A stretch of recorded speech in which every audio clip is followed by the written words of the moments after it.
I died at 72 on a bitter winter night, when the cold seeped into my bones. For 50 years, I had been the perfect wife, dutiful, devoted, exemplary. I raised our children, managed the household, honored his parents, and waited faithfully while he fought distant wars. Everyone praised my virtue. Everyone envied my seemingly perfect life. But death has a way of revealing truths we spent lifetimes avoiding.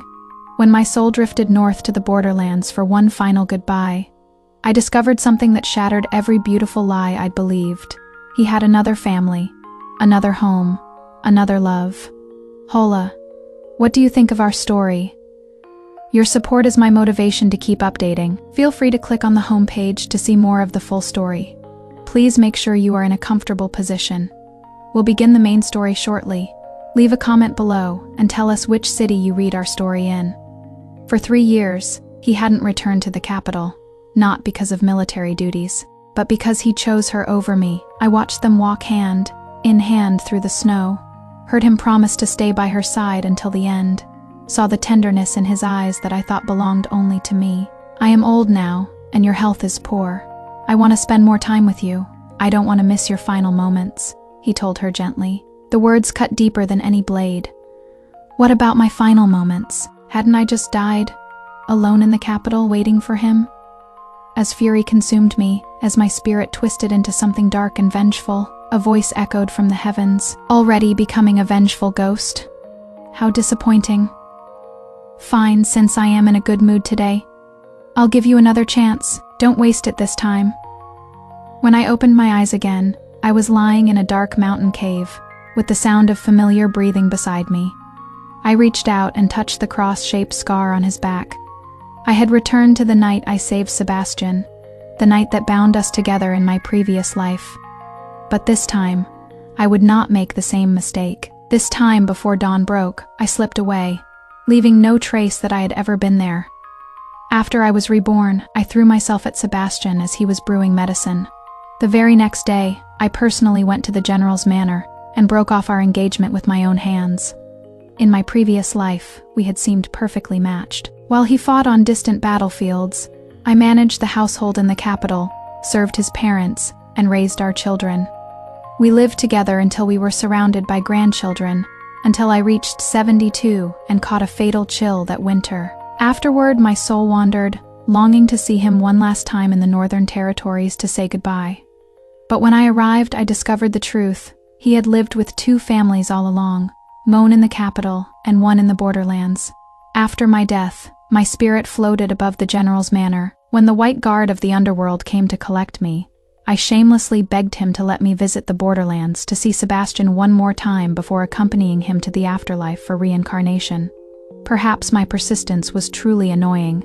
The underworld guardian finally agreed, but told me to hurry back. I transformed into a gust of wind and rushed toward the Northern Territories. I hadn't seen him in 3 years and thought I missed him, but as soon as I arrived in Wuchang at the northern border, I saw Sebastian, the man I had yearned for day and night, carefully supporting an elderly woman with kind features, laughing and talking as they walked through the snow. Watching them walk hand into the northern general's manor, I heard the servants respectfully call them Old General and Old Madam, careful of the slippery road. The old woman looked at Sebastian tenderly and said softly, "Husband, you should return to the capital. Your wife must miss you." Sebastian frowned slightly, gazed toward the capital for a moment, then gently shook his head. "No," he said, taking her hand and tucking it into his sleeve to keep her warm. "I am old now, and your health isn't good. I want to spend more time with you. I don't want to miss your final moments." The old woman lowered her head and smiled, her face full of wrinkles, looking even older than I had been. At dinner, they sat close together, eating hot pot, feeding each other bite by bite, sickeningly sweet. I floated beside them, silently watching this loving couple, as the warmth in my heart froze bit by bit in the northern cold. I had always believed those intimate moments were shared only between him and me, but I was wrong. What I thought was one lifetime, one love, one person was merely my own wishful thinking. Perhaps in that era of multiple wives and concubines, his willingness to marry only me in the capital and not bring this northern woman home was already considered rare. Maybe I shouldn't resent him. After all, in outsiders' eyes, I had lived a glorious and respectable life, blessed with many descendants. But watching them nestle together in the snow, hearing their tender words of love, my heart grew cold. I had carefully guarded his household in the capital. When battles were urgent, I sold my dowry to buy grain and medicine for the front lines. Yet he enjoyed tender romance with another woman in this remote place. That would have been bearable, but she and I were similar in age. Why had he never worried about missing my final moments? Perhaps he had thought about it. He just never intended to spend his final years peacefully with me. Consumed by grief and rage, an ominous wind suddenly rose in the northern general's manor, causing them to hold each other even tighter. My fury intensified. My spirit began to solidify.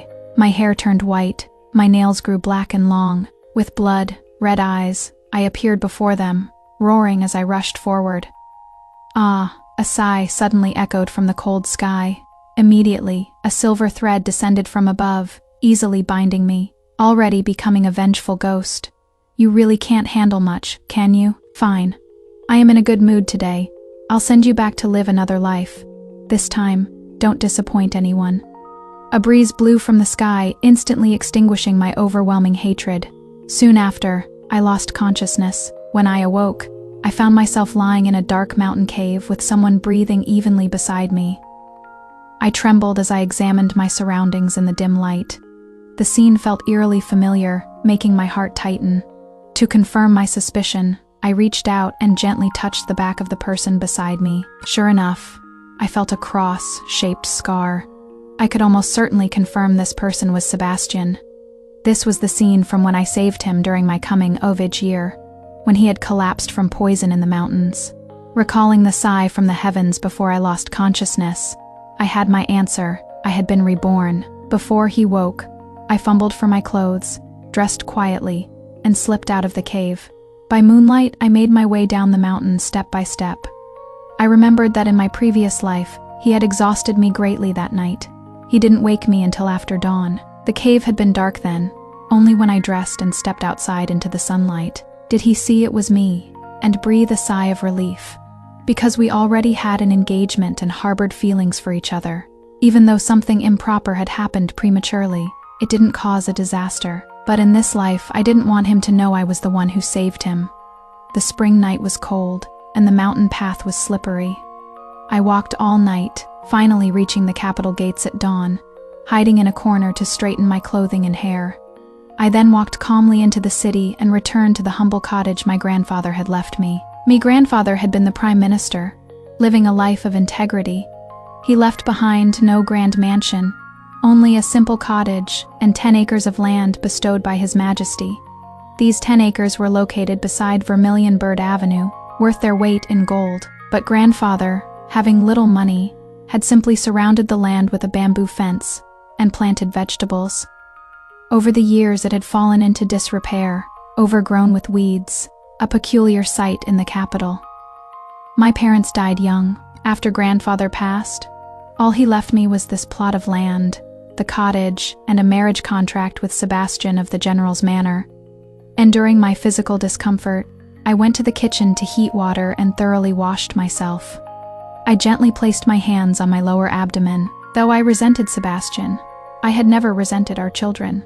We'd had 2 children, twins conceived during that unexpected night. My body had always been frail. After giving birth to the dragon, Phoenix twins, my vitality was severely damaged, making further childbirth impossible. Now, thinking back, they should already be settling into my womb. Remembering my previous life, my final moments surrounded by weeping descendants, I felt nothing but anticipation for their arrival.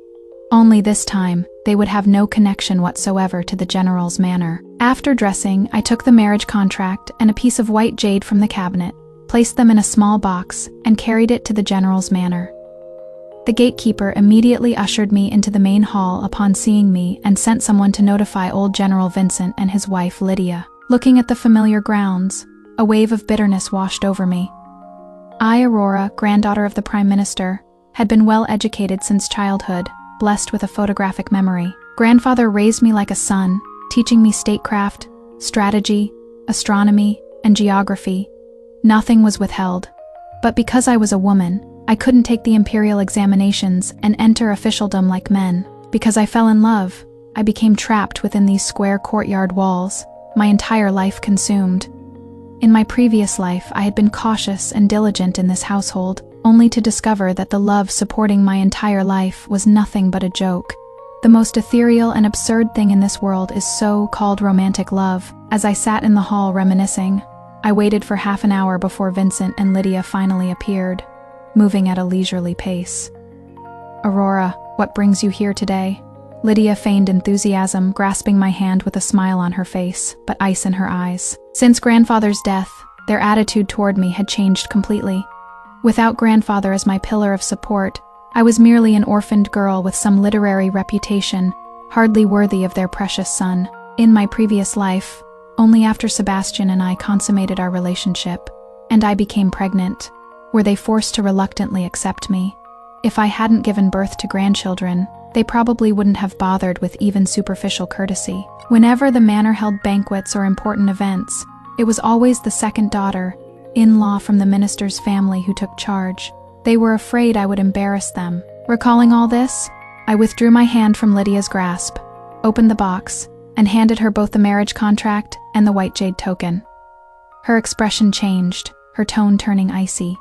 "Sebastian is currently preparing for the military examinations. Coming to pressure us about marriage at this time shows a severe lack of propriety." Vincent also frowned, looking displeased. I simply smiled faintly. "Uncle and Aunt misunderstand. I never wanted this marriage arrangement as a child. It was grandfather who forced me to agree. Now that grandfather has passed, I wish to dissolve this engagement. Would that be acceptable?" "What?" Vincent and Lydia stared at me in shock, completely unprepared for me to be the one breaking off the engagement.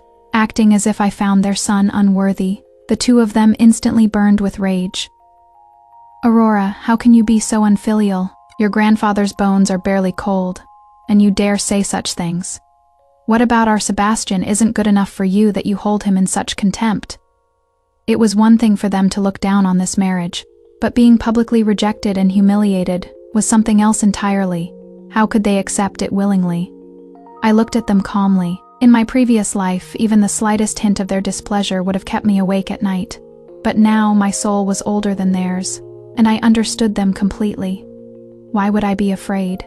So, is the general's manor willing to dissolve this engagement or not? I stood before them, neither humble nor arrogant, and asked directly. Lydia's teeth were clenched in frustration. Though being rejected to her face was humiliating, the thought of actually having me marry into the family disgusted her even more. Just as the two struggled with how to save face, Sebastian returned home. Hearing from the gatekeeper that I was waiting in the hall, he hurried toward us. "Aurora, why did you come today? I actually have something I want to tell you too." "You came to break off the engagement."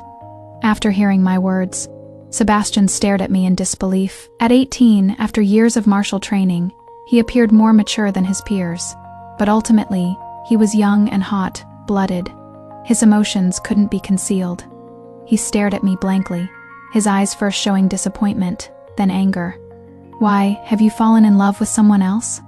I shook my head. Looking at him like this, I felt only irony. In his youth, he had indeed had feelings for me. Perhaps those feelings never changed throughout his life, but he could be equally good to others, even show greater preference. For 3 years he refused to return to the capital, staying only to accompany her until the end. Thinking of this, my expression hardened. "In this life, I never want any entanglement with you again." Each word struck at his heart.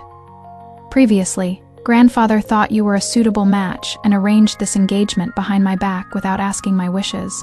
Now that grandfather is gone after long consideration, I've decided to break off this engagement. Life is long. I don't want to entrust my future to someone for whom I have no feelings or interest." The words "no feelings or interest" visibly shook Sebastian. He couldn't understand how I could say such things, especially after we had previously confessed our love and rejoiced at the prospect of being together. He carefully took a step closer to me. I coldly stepped back. The pain in his eyes deepened. With reddened eyes, he stared at me intensely. "When you said you wanted to know each other and never be separated until the end of time, weren't you sincere?" I laughed coldly. In my previous life, my deep affection for him was rewarded with his having another family in the Northern Territories. What did that make me? Those were foolish words, just like his vows to me. The so-called one lifetime, one love, one person was nothing but empty promises. Sebastian was still too young to handle such a blow. His eyes reddened with rage, nearly brimming with tears. Lydia felt terrible for her son and quickly comforted him. "Don't be upset. A woman like this isn't worth it. Let's break off the engagement. We'll break it off." But Sebastian shook his head, clenching his jaw, glaring at me with fierce eyes as if he wanted to tear me apart. "I won't do it, Aurora. You are mine in life and mine in death. Since you've provoked me, don't think you can escape." I turned instead to Vincent and Lydia, my tone calm. According to the command of parents and the word of matchmakers, he doesn't have the authority to decide. The old general and madam should make the decision. A shrewd gleam flashed in Lydia's eyes as she exchanged a glance with Vincent. I knew they had long wanted to end this engagement. In my previous life, Lydia always felt I held Sebastian back. Without a powerful family backing him, his promotions were always slower than others. Better to resolve grievances than to create them. Let's dissolve it, Vincent concluded with finality. Sebastian's face turned instantly pale. He looked at me as if his world had collapsed, devastated. He pulled a jade butterfly hairpin from his sleeve and handed it to me with a cold laugh. "You won't regret this?" My heart trembled. This was my favorite hairpin. I must have dropped it in the cave last night. But I kept my composure, even showing a hint of delight. "I lost this hairpin a few days ago. I didn't expect you to find it. This is my mother's keepsake. Please return it to me." I pulled out a 50-tael banknote and handed it to him. "This is for your trouble." Sebastian looked at the banknote, his expression desolate. "That is not necessary." He pressed the hairpin into my hand, fixed me with one more stare, then turned and left in silence. Lydia felt even worse for her son. Finding me increasingly irritating, she immediately urged Vincent to write the dissolution document. When I walked out of the general's manor with the dissolution papers in hand, I felt liberated. In my previous life, the general's manor had been like a prison, suffocating me. Now, finally free, my heart soared. I headed toward the capital's most famous riverside food street, planning to buy some sweets to enjoy at home. In my previous life, I developed diabetes in old age. Eating anything sweet made me dizzy with numb limbs. After turning 40, I ate almost no sweets. Now, returning to my youth, I naturally wanted to make up for lost time. After walking for about 15 minutes, I entered the most renowned Springjoy Hall. Looking at the pastry samples on the counter, I was practically drooling. Cherry beluochun, guangan cakes, snowflake crisps, denai cakes, dragonbeard candy, pineapple cakes, date and walnut cakes, scholar cakes too many to count. You've been looking forever. Are you actually buying anything? You are making me dizzy just watching. You don't have money and are just window shopping, do you? The shopkeeper of Springjoy Hall hadn't complained, but a young woman who entered after me couldn't help herself. I turned to look at her. Her features seemed somewhat familiar. After thinking carefully, I realized she looked exactly like the woman Sebastian had kept in the Northern Territories in my previous life. Seeing me stare at her coldly, the girl became flustered. Under my gaze, she bought 1 box each of cherry beluochun, guangan cakes, then handed me 1 box of cherry beluochun, with an embarrassed smile. "My young master is in a hurry for guangan cakes. I spoke a bit harshly just now. Take this box as my apology." I accepted it with surprise, smiling as I asked, "How did you know I like this?" "You've looked at it 3 times. Even an idiot could tell," she said with a wink. "I have to go now. If I am late, my young master will scold me." I watched her skip out the door, light as a little bird. In that moment, I suddenly understood why Sebastian had been willing to stay in the Northern Territories with her in my previous life. Compared to me, Samono, whose every move had long been constrained by the general's manor's rules, she was the one who remained vibrant and alive. Yet I too had once been a bright and cheerful young woman, carrying the cherry beluochun back to the cottage. I sat before the bronze mirror, looking at my reflection. The young woman's face was delicate, her eyebrows like willow leaves, her skin whiter than snow, her black hair like a waterfall, the prime of youth. I tried to smile playfully like I did as a child, but it only looked fake. A smile that didn't reach my eyes. My outer shell was young, but my heart was already exhausted. I slowly ate the cherry balua chun. The sweetness on my tongue lifted my spirits considerably. I gently caressed my lower abdomen, anticipating my 2 children's arrival, while contemplating how to give birth to them legitimately. After all, in this era, unwed pregnancy meant being drowned in a pig cage. The next day, I returned to Riverside Street, this time walking all the way to the end. At the end of Riverside Street lay Moon Lake Street, the capital's most chaotic area, where all walks of life gathered. Moon Lake Street bustled with activity. Vendors lined the streets. Pedestrians filled the roads, and girls from pleasure houses leaned from windows, waving silk handkerchiefs and casting flirtatious glances at men passing below. I stood nervously at the street entrance, heart pounding, planning to leave when I suddenly spotted a blood-covered hand protruding from behind a large tree nearby. My heart tightened. I hurried over and found a scholar-like man lying in a pool of blood. He was extremely thin, his cheeks sunken with barely any flesh visible, but his skin was fair, his features handsome, emanating a heroic aura. Instinctively, I glanced at his lower body and gasped in horror. His lower regions had been brutally attacked with a sharp blade, blood flowing freely. The injury was life-threatening. I quickly covered my eyes, heart racing. How fortuitous, arriving neither too early nor too late. This was Theodore, who in my previous life became the top scholar. Due to his natural deficiency, after being assigned to the Ministry of Rites, he endured repeated humiliation. Unable to bear it any longer, he requested transfer to the Eastern Depot. Within a few years, he became the ruthless 9,000 Lord of the Eastern Depot, systematically eliminating everyone who had humiliated him. But I had once seen him in a temple, kneeling before Buddha, whispering, "Even if I could silence the entire world, I still couldn't be happy. I just want to be an ordinary person, even if only perceived as ordinary by others. To have a small family, to have children, even adopted ones would be fine." I hoped he could achieve what he desired, so I hired several people to carry him to the capital's best medical clinic. The clinic proprietor, familiar with me, found the best trauma physician to treat Theodore. Seeing me anxiously waiting in the hall, the proprietor couldn't help asking who the man inside was to me. I smiled. "My husband." The proprietor froze, his face full of confusion. "Weren't you engaged to young Master Sebastian of the General's Manor?" "This," I smiled faintly, without explaining further. "The General's Manor and I have dissolved our engagement.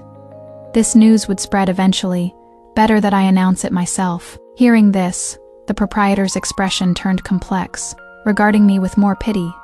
In his eyes, after grandfather's death, I no longer held value for prestigious families.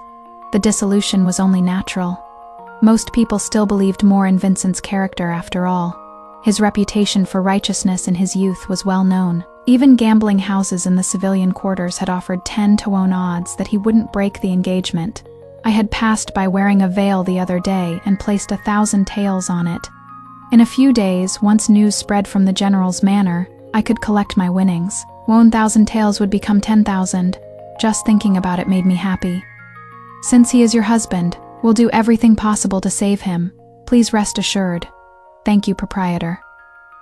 It wasn't until evening that the physician treating Theodore emerged, wiping sweat from his brow and smiling at me. "You brought him in just in time, miss. Though he has multiple knife wounds, his life isn't in danger. As for fertility, that depends on his fortune." "Thank you, doctor." Because of the special nature of his injuries and the expensive medications required. After paying 150 taels in medical fees, the clinic arranged for an apprentice to escort him back to my cottage. I took advantage of his unconscious state to prepare some medicinal porridge. By the time it was ready, he had awakened. He looked around in confusion, finally lowering his gaze to his heavily bandaged lower regions with a tube inserted. His expression instantly darkened. I stood at the doorway holding the porridge bowl, my face flushed, unable to look at him directly. Embarrassed, I turned my head away. He immediately pulled the blanket over himself. The movement was too sudden and pulled at his wounds, making him gasp in pain. "You saved me." I nodded, set down the porridge bowl, and sat beside the bed. "I don't save people for free. You need to help me with something. Otherwise, I'll throw you out right now. Those who hurt you are probably still watching for you in the shadows. You are threatening me?" He raised an eyebrow, his gaze icy, like a venomous snake eyeing its prey. A chill ran down my spine. In my previous life, I had seen him during the Scholars' Parade, high-spirited, filled with pride, galloping swiftly in the spring breeze. Despite his hidden ailment, the young man back then had been sunny and bright, never wallowing in self-pity. His personality changed after suffering setbacks in officialdom and enduring humiliation from colleagues. But the Theodore before me now was too heavy with burden, as if his soul was already weary, just like me. Though we possessed young bodies, inside we were weathered by life's trials. We truly were a perfect match, not threatening at most, calling in a favor for saving your life. I smiled at him. My experiences from the previous life had taught me to maintain a gentle, smiling expression under any circumstances, the kind that didn't reach the eyes. He stared at me for a while before saying coldly, "That smile is ugly. Don't smile anymore." I dropped the smile and nodded seriously. "So, will you help me or not?" After I explained my situation to Theodore, he remained silent for a long time before finally sighing. "The heavens really do toy with people." I nodded. "We've both been reborn, aren't we being played like monkeys?" But I was different from him. I still had hope for the future, especially about seeing my children from my previous life again. They had done nothing wrong. I had always loved them. "Fine." Theodore looked at me and said, "I'll marry into your family and be a father to your children. But you have to support me, and the children can only call me father. I'll name them and personally raise them." He agreed rather enthusiastically, but thinking of his previous life, spending it utterly alone. My heart ached again. Some people don't love their families. Others dream of having one. The next day, I had someone move Theodore's belongings from his dilapidated house on Moon Lake Street to the cottage. We took both our household registrations to the county office and processed our marriage contract. From that day forward, we were husband and wife. 2 weeks later, the General's Manor finally officially announced the dissolution of our engagement and hurriedly arranged a match with the eldest legitimate daughter of the Minister of Revenue's family. That morning, Theodore, who could now walk, heard the news and laughed coldly. A military general climbing to the Ministry of Revenue, and a ministry about to fall at that. Sebastian's brain and judgment aren't much good. I counted silver coins while nodding in agreement. As soon as the General's Manor announced the news, I went to the gambling house to collect my winnings, a full 10,000 taels. My hands were cramping from counting. I shook my sore hands and began looking around the room, wondering where to safely hide this fortune. Theodore watched my antics and snorted lightly. "Little money grubber." Actually, when I went to collect the money today, several people followed me, but they trailed me all the way to the cottage, took one look at the surroundings, and silently retreated. This was beside Vermilion Bird Avenue, where high-ranking officials and nobles lived. My grandfather had served the nation with integrity his entire life, working in the palace until his death. He had spent all his salary helping the common people, so that when he died, he still lived in a thatched cottage, his beloved granddaughter winning 10,000 taels from a gambling house to live on. What was wrong with that? "These 10,000 taels are protected by my grandfather's virtue," Theodore said. Of course I knew that. Aurora, Sebastian's voice suddenly called from outside the courtyard. I froze, then stood and walked out. Theodore grabbed my arm. "Want me to come with you?" I shook my head, telling him to stay inside. Walking to the courtyard gate, I saw Sebastian standing there looking haggard. When he saw me emerge, his gaze first turned infatuated, then quickly transformed to anger and disappointment. "I heard you went to the gambling house and bet that if I broke off our engagement, you'd win 10,000 taels. All these years, what exactly have you considered me to be?" "Yes, in my previous life. I loved you so much. What did you consider me to be?" I looked at him coldly. He suddenly turned away, clenching his fists, his voice trembling. "Don't look at me like that, as if I am some kind of fool." I withdrew my gaze and turned to leave. I truly didn't want to see that expression. The way he once looked at me with such deep affection. I couldn't understand how someone who had loved me so deeply could ultimately abandon me and secretly love another. I heard you've been engaged to the eldest daughter of the minister's manor. I've also remarried. Rumors spread easily. Don't come looking for me again." "What? You are married?" He reacted as if struck by a massive blow, his whole body hunching forward, staring at me blankly. "When did this happen?" 2 weeks ago. "Huh, just 2 weeks after breaking the engagement, you remarried." His eyes reddened as he rushed forward, reaching out to grab me. Instinctively protecting my belly, I stepped back and nearly fell, but a familiar figure caught me. "My dear wife, are you all right?" Hearing Theodore's voice, I breathed a sigh of relief. That was close. I nearly fell. If I'd hurt the children, I would never see them again. "Let her go. Aurora is mine. Michigan Nan." Sebastian's eyes were bloodshot as he shoved Theodore aside and raised his fist to strike. In desperation, I grabbed a wooden stick by the door and smashed it hard against the back of his head. His eyes rolled back and he collapsed into Theodore's arms. Theodore, still recovering from his injuries, coughed violently as Sebastian's weight pressed against him. I quickly helped him up. Theodore coughed while laughing. "This guy's really strong. I thought he'd kill me. Didn't expect you to be so ruthless." I looked at Sebastian lying unconscious on the ground and sighed. He is naturally powerful, a martial prodigy, a true military talent. Theodore nodded, looking at him with complex emotions. "A rare talent indeed. Shame we can't kill him." I glanced at Theodore, somewhat speechless. He'd probably considered keeping the child but not the father. But the target was Sebastian. That truly wasn't feasible. In my previous life, Sebastian had been invincible in battle, capable of turning the tide even in the most desperate situations. In the common people's hearts, he was like a war god. The borders of the great Qian dynasty couldn't do without someone like him. So even though I resented him, I wouldn't destroy him or harm the great Qian nation. If we truly lost him, there might be no one to replace him. But the general's manor, I had no intention of letting them off easy. And we couldn't let Sebastian off this easily either. Theodore stroked his chin, his eyes gleaming as he came up with an idea. "Strip him and send him to Chu Wind Pavilion, then write a letter to the Minister of Revenue, telling him to properly discipline his son-in-law, and not let him embarrass himself in public." I raised an eyebrow at him. "Not sending him to the general's manor, but to the minister's manor instead. You are trying to make the two families turn against each other." Theodore nodded, his eyes cold as knives. "The Minister of Revenue is a traitor who has been selling out the country. It is not a recent development. He has got a pile of dirty secrets. Someone like that doesn't deserve any connection to Sebastian. If Sebastian must die, it should only be on the battlefield." Indeed worthy of Theodore, ruthless in settling personal scores while maintaining the big picture. His underhanded methods were something I really needed to learn from him. For instance, stripping Sebastian naked and throwing him into Chu Wind Pavilion wouldn't cause serious injury but would make him lose tremendous face. It would also infuriate the Minister of Revenue, killing 2 birds with 1 stone. Theodore's body hadn't fully recovered, so naturally this pregnant woman couldn't do the heavy lifting of moving a person. He took 1 tael of silver from me, went out for a bit, and returned with 2 beggars who carried Sebastian to Chu Wind Pavilion.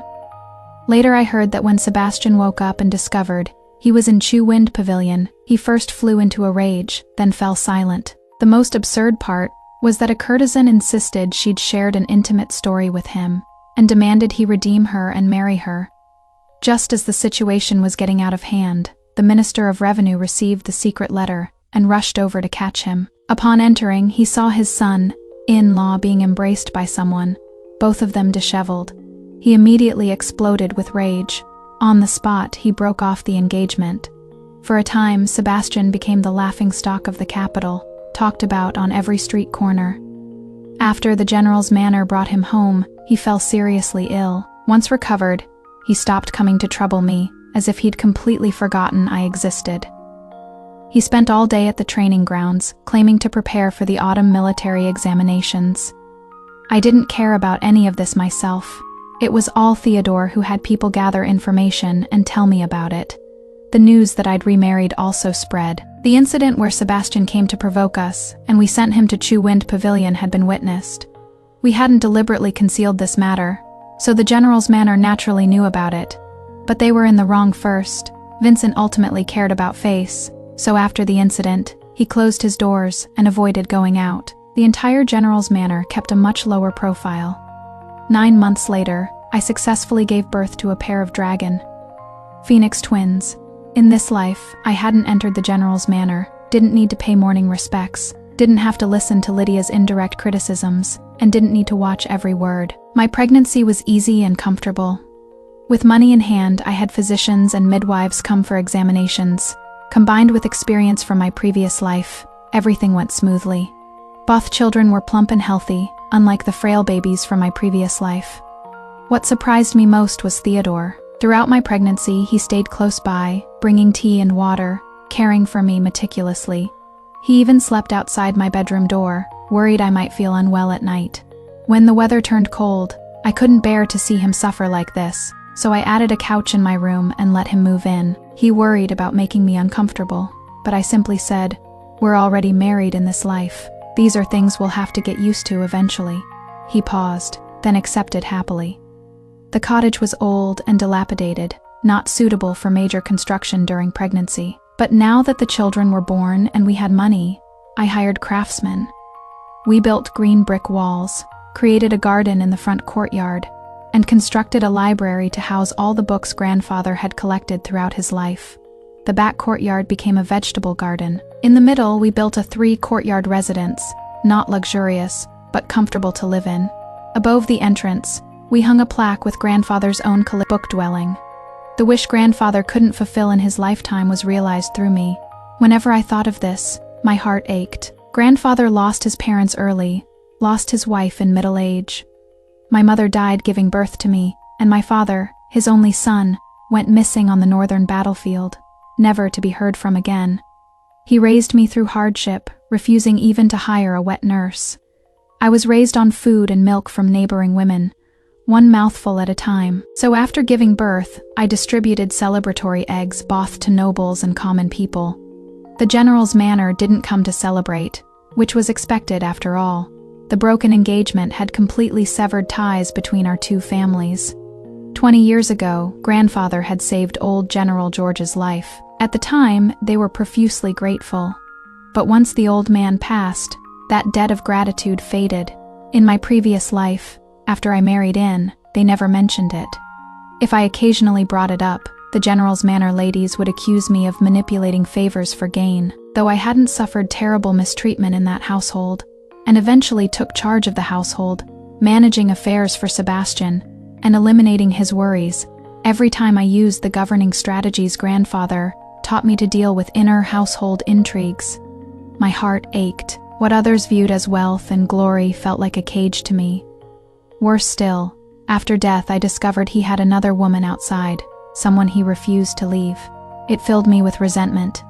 Now, I was finally free from being trapped in the inner quarters. Theodore doted on our daughter, shamelessly begging me to let her take his surname, calling her Sophia Theodore.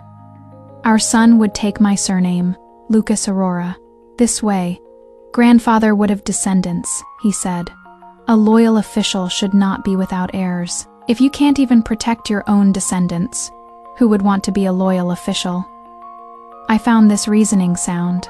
Moreover, grandfather's greatest wish had been for all scholars in the world to freely access texts.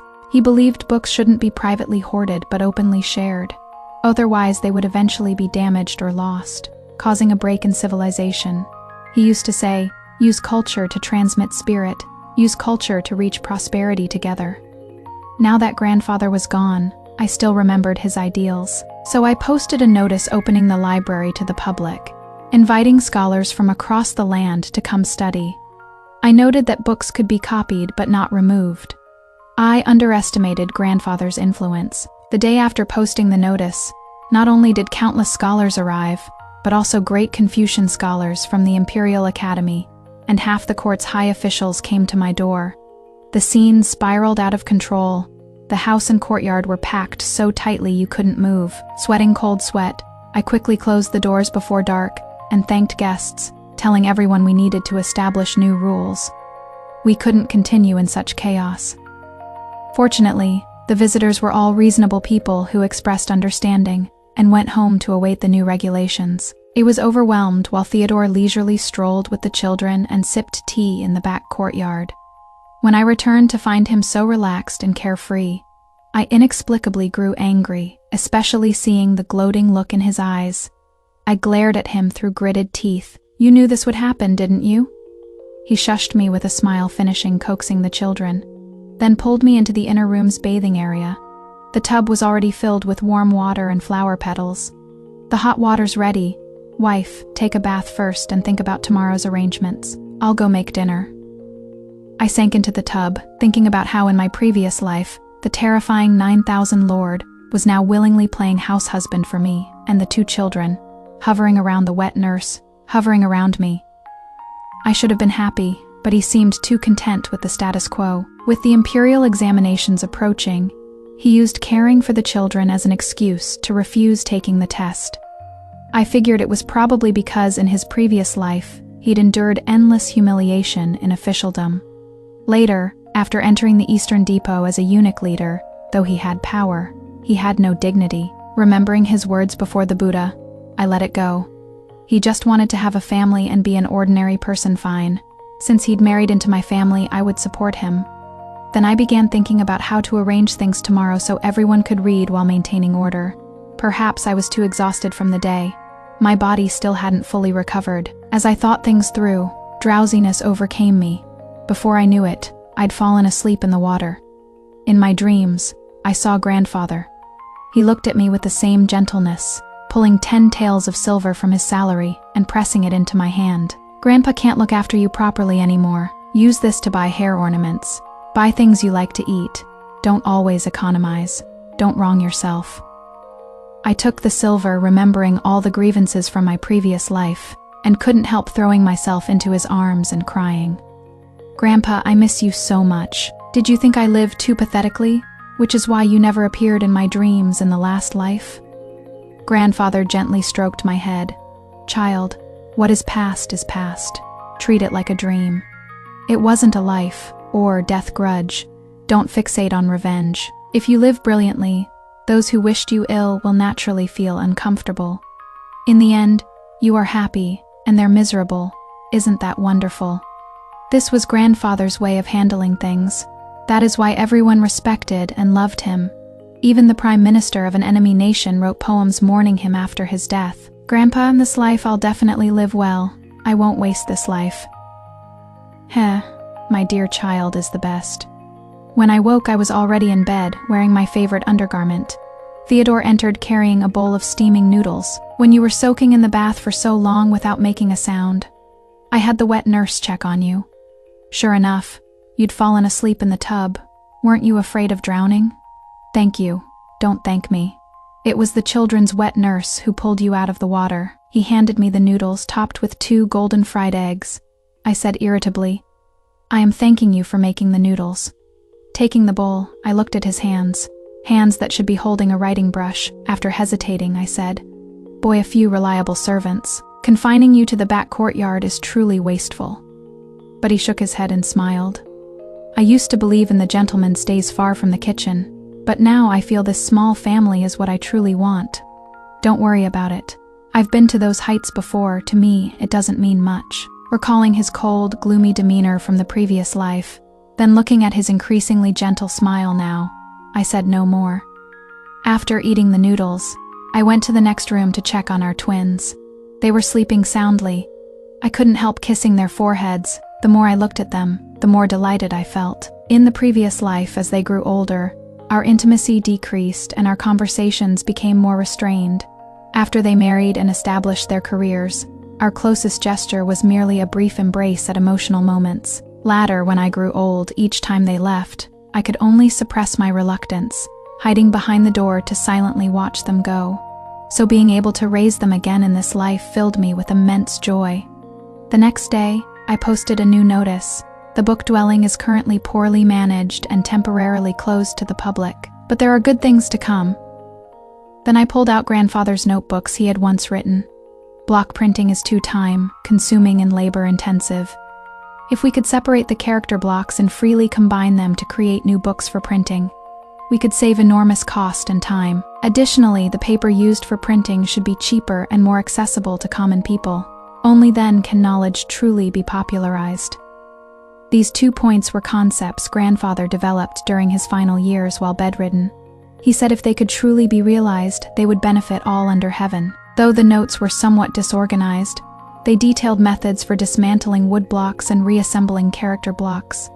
I was fascinated, spending 2 full weeks studying obsessively, dismantling and assembling wooden pieces.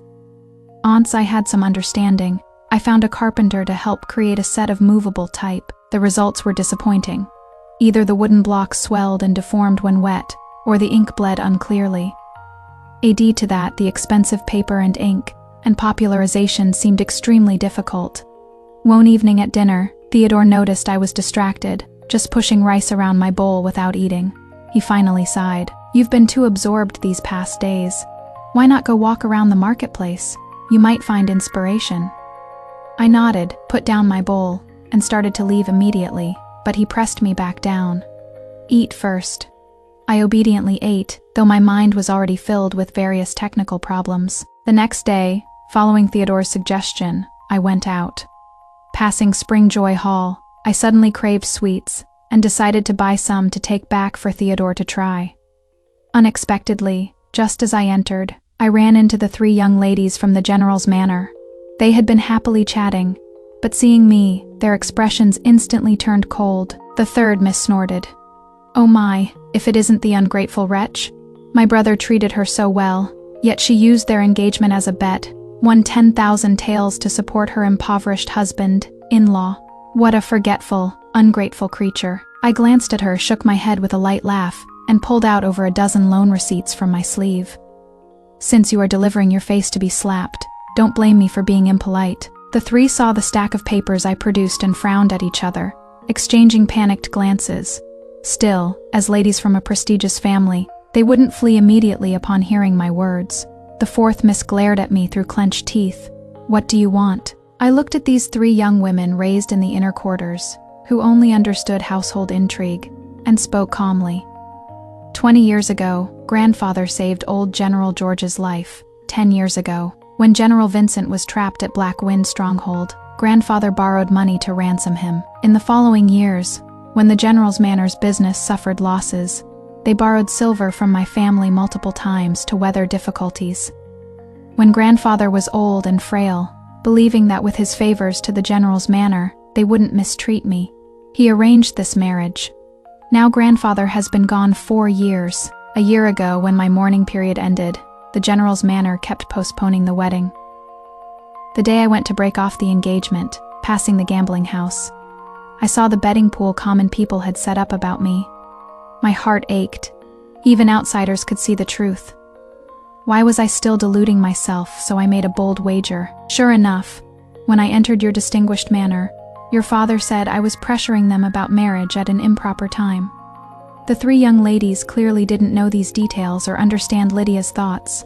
Hearing me reveal this publicly, they immediately realized they'd made a terrible mistake. They exchanged glances, trying to quietly leave, but I blocked them at the door.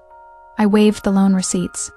A few days ago, while organizing grandfather's belongings, I found all these years' loan receipts, adding them up, over 3,000 taels total, roughly 3 years of his salary. I was puzzled. Grandfather served as prime minister his entire life, yet couldn't afford a decent house. Turns out he met deadbeats who refused to repay debts. Now that our 2 families have no marriage connection, please have your noble General's manor avoid using hooligan tactics and repay the debt promptly. The 3 young ladies, surrounded by onlookers pointing and gossiping, looked increasingly uncomfortable, pampered since childhood. They had no idea the General's manor was already rotten to its core. Hearing me publicly expose their shame, knowing they'd caused a disaster and blocked at the door by me, they flew into an embarrassed rage. Complete nonsense. Your grandfather and our grandfather both passed away so long ago. Who can prove these loan receipts are real? You probably forged them deliberately to smear our family. This king can testify.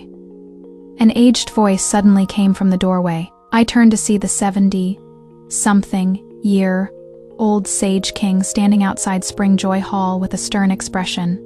I didn't know how long he'd been standing there, or how much he'd heard. "Greetings to the Sage King, Your Highness." My eyes reddened as I immediately knelt in salute. Hearing the visitor's identity, everyone inside and outside knelt in a wave. The old Sage King had me hand him the loan receipts. He glanced through them and nodded. "When these loan receipts were written, this king was present. Your family is truly ungrateful to the extreme. That old fool William, as he aged, he grew more muddled, actually entrusting his precious granddaughter to people like you." The three sisters knelt on the ground, faces pale as death, nearly fainting from fright. They'd only cursed me once, never imagining it would ruin the entire General's Manor's reputation. I sighed softly, thinking I didn't know if Lydia would go mad with fright upon hearing this news. In my previous life, when Lydia suffered from dementia in old age, she'd spilled all these dirty secrets in her confusion. She said old General George had actually repaid part of the debt, but each time he entrusted Lydia to deliver it. At that time, her maternal family's business was in trouble, so she had crooked thoughts, knowing my grandfather was famous for giving away money, lending to common people without ayos and never collecting. She secretly pocketed the silver. Half went to the Liu family, half she spent herself. When I learned the truth back then, I was so angry I ground my teeth. I simply switched her medicine, making her mentally confused. Later, she fell into water in the bitter cold. After being rescued, she caught a chill and died soon after. In this life, I didn't want her to die so easily. Titska, perhaps I truly couldn't learn grandfather's broad-mindedness. With the Sage King testifying, this became an ironclad fact. The capital's common people would have another topic for tea: time gossip. The old Sage King returned the loan receipts to me and personally helped me stand. "Good child, we haven't seen each other in so many years." Hearing "good child," I couldn't help shedding tears. "Your Highness has been away. Even if this child wanted to see you, I couldn't." Ah, duty bound. Now I am old too, spending my final years in the capital. But with no children at my knees, the manor feels cold and empty. In my previous life, when he returned, I'd already married into the General's Manor. I only visited once.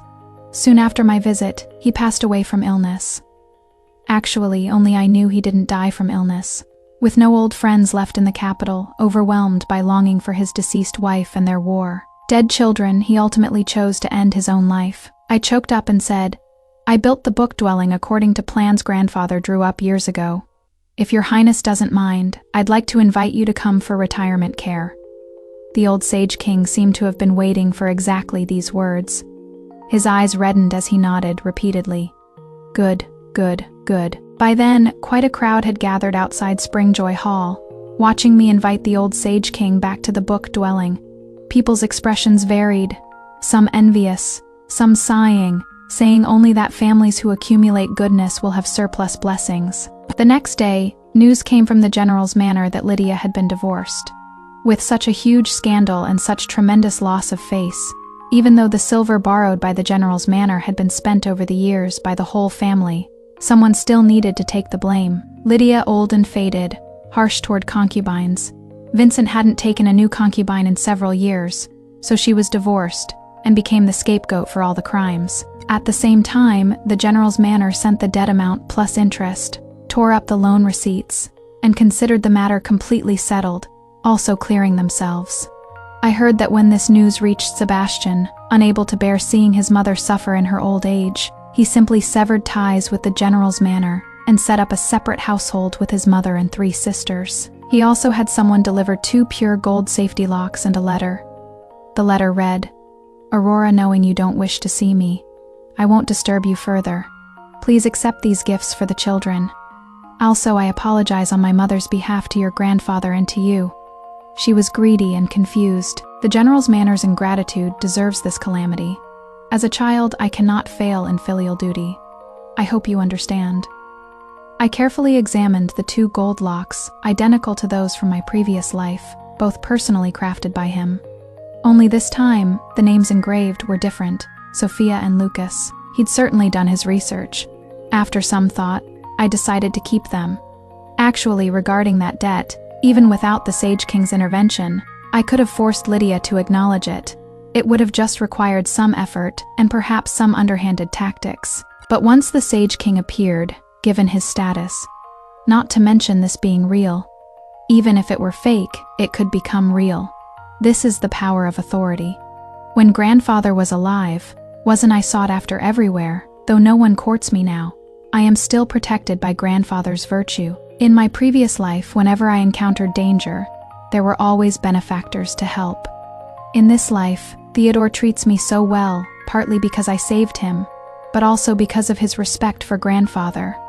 My grandfather, even many years after death, still silently protects his granddaughter. Under the organization of the Sage King, Theodore, and myself, grandfather's various manuscripts were recopied. But research on movable type printing remained stalled. I didn't give up, frequently visiting the marketplace. Finally, I gained inspiration from clay sculptors and brickmakers. I asked them to collaborate with woodcarvers to fire a batch of clay movable type characters, fix them with wooden frames, brush them with an inexpensive ink made by mixing black oil excavated from grassland depths with graphite. For paper, I used a pulp made from river-soaked bamboo, pine needles, and wild grass, then pressed it into sheets, thick and durable. This time, the printed books had clear characters and neat typesetting. Most importantly, the cost was extremely low. When the first book was printed, I excitedly hugged Theodore, jumping and laughing. Haha, did you see? I succeeded. I saw. His face flushed red, his eyes shining as he looked at me. The Sage King sat nearby playing with Sophia and Lucas, pretending not to see us. These two little ones could already walk, dragging the Sage King around the garden daily, making adorable little gestures that kept him cheerful all day long. That evening after dinner, the Sage King held the book I'd printed and some movable type components, looking at me with a grave expression. Child, accompany this king into the palace. Since you've created this thing, this king fears he cannot protect it. It must be presented to His Majesty. I understood his meaning. For many years, woodblock printing, expensive paper, and ink had formed a complete industrial chain, with most profits controlled by aristocratic families. What I'd created was undoubtedly slapping their faces and stealing their rice bowls. Late at night, the Sage King and I knelt before His Majesty, who had just turned 40. His Majesty set down his memorial, examining what we'd brought. Learning this was developed from grandfather's notes, he paid special attention. Tell me, you say the production cost of this book is extremely low. Exactly how low? I straightened my back, my expression proud. Your Majesty, including all movable type printing costs, one book requires only 1 tael of silver, and the movable type can be disassembled and recombined for repeated use. The more we print, the lower the cost. His Majesty nodded, continuing to ask, then if we only count paper and ink, not the carving and firing of movable type, what is the cost? The corners of my mouth lifted, my tone firm. Your Majesty, only 10 copper coins. 10 coins? His Majesty was so shocked he couldn't speak, holding the book with slightly trembling hands. On the market, even an elementary primer, like the 3-character classic, cost half a tael of silver, 500 coins. The minimum cost was still 300 coins. Mine only cost 10 coins. His Majesty was extremely moved, his eyes reddening as he looked at me, as if seeing my deceased grandfather through me. Prime Minister William left behind a priceless treasure. Summon come. Draft an edict. Confer Aurora the rank of 6th grade Ministry of Works Bureau Chief. Establish within the Ministry of Works a printing bureau and paper making bureau. In all regions, establish national academies. All shall be under Aurora's charge. 6th grade Ministry of Works Bureau Chief. Tears instantly filled my eyes as I solemnly kowtowed in thanks. This subject, thanks Your Majesty for your great kindness. Though our dynasty had a female official system, there were very few who could truly qualify. My ability to enter officialdom was naturally due to grandfather's protection. But the Sage King didn't see it that way. Your grandfather left manuscripts, but even he couldn't accomplish what he envisioned, that you researched and succeeded. This is your own capability. How well you manage this going forward, making books affordable for all under heaven, depends even more on your abilities. That day, I held the official robes tightly, embarking on a path completely different from my previous life. Thank you for your guidance, Sage King Grandfather. My entering the court as an official became a hot topic among the common people. The Ministry of Works and Ministry of War had always been closely related. Though the two departments weren't in the same location, they frequently interacted. After news came from the north that the Northern Dai had plundered border towns, Sebastian volunteered to go to the front lines. So when I took office at the Ministry of Works, I didn't encounter him. However, I often ran into Vincent, whose expression was grim, coming to verify weapons forging. Fortunately, my responsibilities had no overlap with his, so we didn't need pleasantries, just handled official business professionally. But one day, as he passed by me, he snorted coldly. "Nepotism," I lazily replied, occupying a position while doing nothing. Seeing his expression darken further, I elegantly rolled my eyes and turned to leave. In the days that followed, I worked day and night with my subordinates, manufacturing movable type printing components, while expanding paper, making workforce recruitment. After the Minister of Works saw my movable type printing, he was deeply moved. Thinking of grandfather, tears streamed down his old face. This old minister once laughed at Prime Minister William's wild fantasies. Never imagined that today, it would be realized through your hands. The fortune of scholars has arrived. But I shook my head, watching the busy craftsmen, and sighed softly. Grandfather once said, women shouldn't be confined to inner quarters. They should also have educational opportunities. I want to reserve a corner for women when establishing national academies in the future. The Minister of Works looked at me deeply and slowly shook his head. Prime Minister William indeed said this, but throughout his life he couldn't implement it.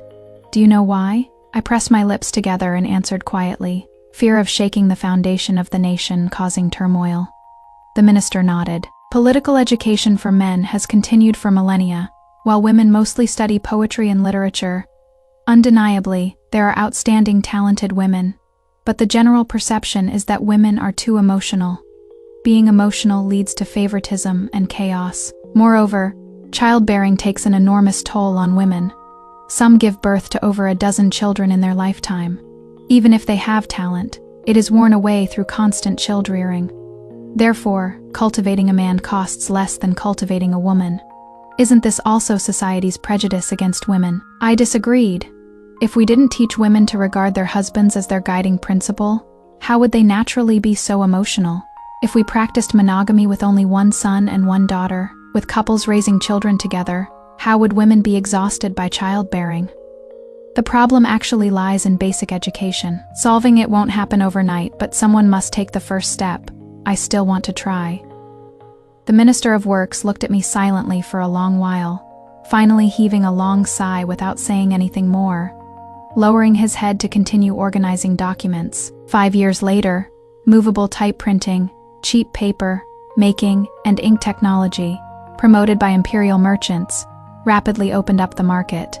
The interests of aristocratic families suffered serious damage. I survived multiple assassination attempts as a result. Fortunately, His Majesty had made arrangements in advance. Secretly dispatched shadow guards eliminated the assassins one by one. Moreover, there seemed to be a mysterious expert hidden around me with extremely high martial arts skills. Even the most formidable killers couldn't withstand more than a few moves. One night, getting up to use the privy, I witnessed him dispatch over a dozen assassins in moments. The back courtyard ran with blood. By the time I recovered from my shock, he'd vanished without a trace. Instead, Theodore came limping from the outhouse, saying he'd just encountered a man in black and been so frightened he'd fallen. I smiled bitterly, helping him back inside, silently complaining to myself. Scholars really are unreliable. During these 5 years, I had all of grandfather's collected books printed and distributed to national academies established by the court, receiving widespread acclaim. But as academies spread to major cities nationwide, the gender-segregated teaching spaces sparked considerable controversy. Manny Scholar. Officials submitted memorials of impeachment. Memorials piled up on His Majesty's desk. Fortunately, His Majesty was wise, suppressing all these memorials and issuing an edict. Every 5 years, a women's imperial examination would be held, requiring standards equal to men's for selection. Absolutely no favoritism based on gender. At the same time, an agreement was signed, lifelong maximum of 2 children. Those exceeding this limit would be removed from office. Though regulations remained strict for women across the realm, this was already a path filled with hope. Some women even sought contraceptive remedies, dedicating themselves wholeheartedly to studies, vowing to compete with men on equal footing. During these 5 years, Sebastian achieved brilliant military exploits, becoming His Majesty's most trusted general and being ennobled as Northern Pacification General. 2 years ago, I was promoted to Vice Minister of Works, serving in the same court with him, inevitably seeing each other daily. Encounters during court attendance and dismissal were awkward, but he no longer troubled me soon after. Theodore participated in the imperial examinations and won top honors in one stroke, becoming the new top scholar. I smiled and asked him, "Didn't you say you'd been to those heights before and found them meaningless?" He put his arm around my waist, his tone dripping with sourness. "My wife goes to court every day, laughing and chatting with her old flame in the court hall. If this husband doesn't climb high, one day my wife and children might be led astray by someone else. Wouldn't that mean I raised them for nothing?" I laughed at his words, took his hand, and pressed it against my lower abdomen. "Now you are the top scholar. Soon you'll receive an official appointment. Then who'll take care of me during pregnancy and confinement?" He looked at me in shock, his voice trembling. You are pregnant." I nodded, looking at him tenderly. "I've already requested a year's leave from His Majesty. I can lie low for a while. You go be an official, make up for my missing salary so we don't starve."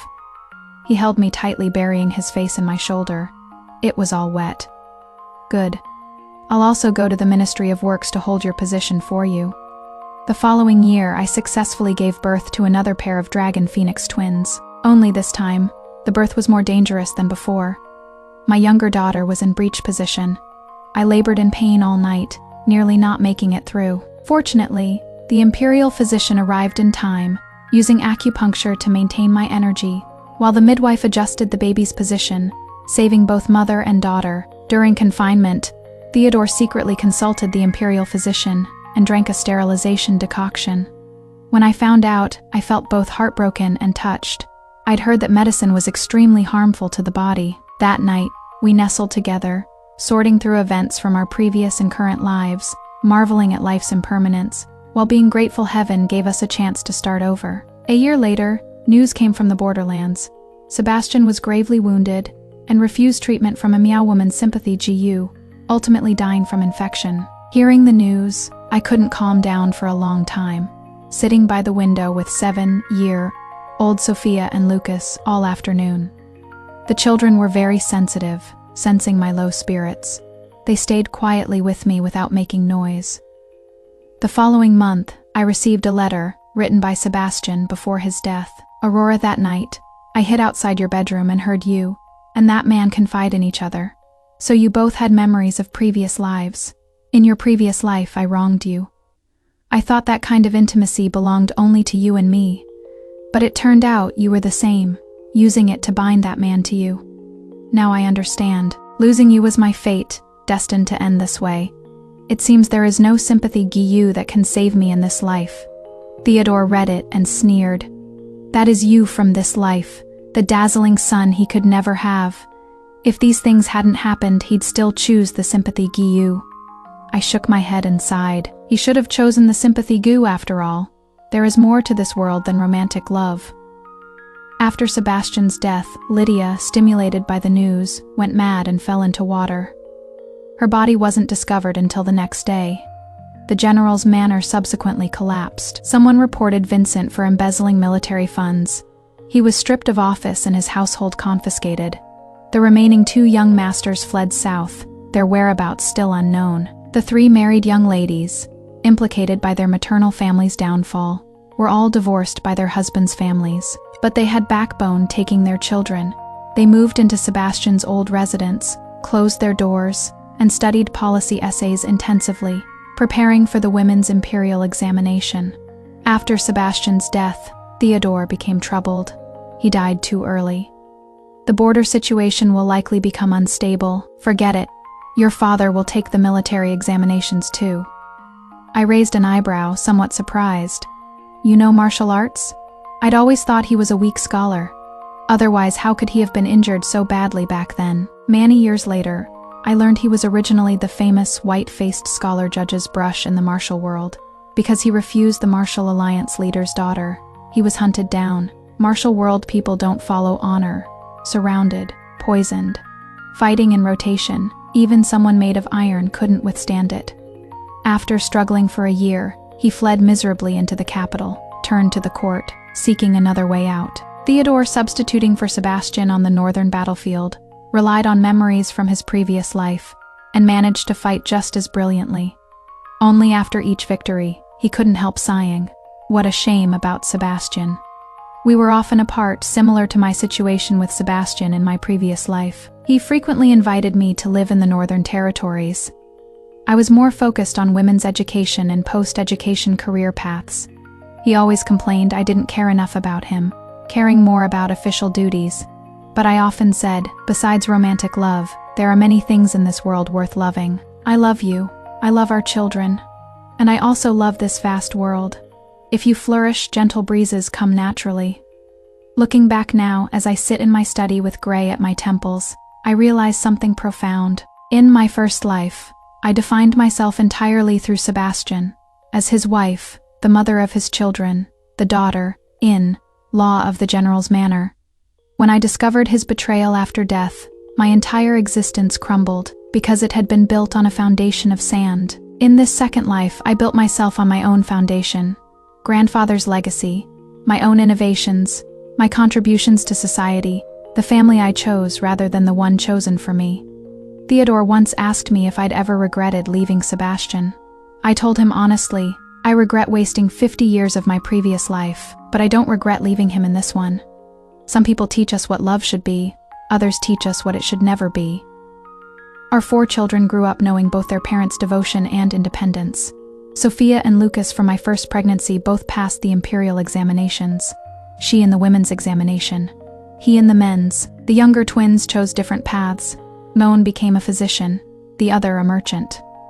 All of them knew their parents' story. We never hid our rebirth from them when they were old enough to understand. Your father and I were given a second chance, I told them one evening as we all sat together. We don't know why, but we chose not to waste it on bitterness and revenge. We chose to build something better. The Sage King lived with us until his peaceful death at 80, sick, surrounded by our family. His last words were, "Lynn Aurora, your grandfather would be proud." The book dwelling became the most renowned public library in the empire. Decades after I am gone, I know it will still stand, offering knowledge freely to anyone who seeks it, man or woman, noble or commoner. As for the general's manor, I heard news over the years. The 3 former young ladies all passed the women's examination and entered government service. They sent me a letter once, thanking me for inadvertently showing them a path they'd never imagined. Vincent died in obscurity, his name struck from the military honors records due to his corruption. And Sebastian, his name lived on as a military legend, his betrayal of me forgotten by history, his early death romanticized as a hero's tragedy. He didn't correct the stories, let him be remembered for his genuine talents, rather than his failures of character. The country needed its heroes. On my 60th birthday, Theodore and I sat in the garden we'd built together, watching our grandchildren play. "Do you ever wonder," he asked, "what would have happened if we hadn't been given this second chance?" I thought about it carefully. You would have become the fearsome 9,000 lord, powerful but hollow. I would have died at 70, too wealthy but heartbroken, and we never would have known each other could be anything more than broken souls. He took my hand, his aged fingers intertwining with mine.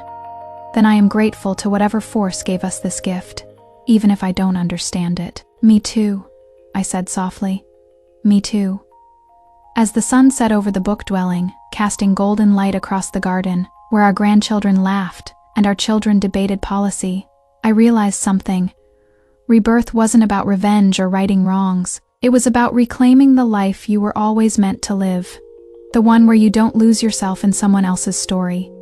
And this time, I'd written my own. The end.